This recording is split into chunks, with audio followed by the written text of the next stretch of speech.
In this video, I will show you how to disable media attachment pages in WordPress. And as an example, let me hover on media, then select library. Let's change to grid view. And let's open one of the images. And in the bottom right corner, you might see this option, view media attachment page, which basically means it's enabled. In fact, let's click on it.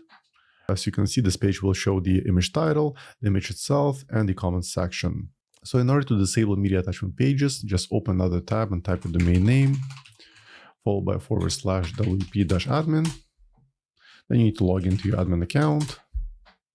Once you're logged into WordPress dashboard, in the URL bar where you see wp-admin/, at the end just type options.php.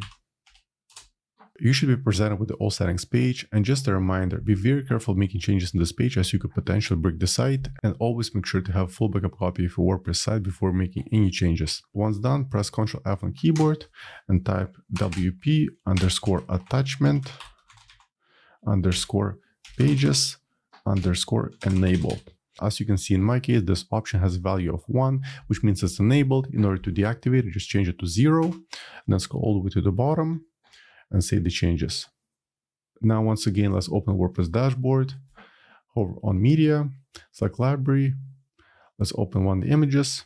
And as you can see, instead of view attachment pages, it now shows view media file. If I click on it, and we'll open the media file directly instead of the attachment page. And this change will be reflected on the other images too. So as usual, I hope you found this video helpful. If more WordPress tutorials, please subscribe to my channel. Thank you.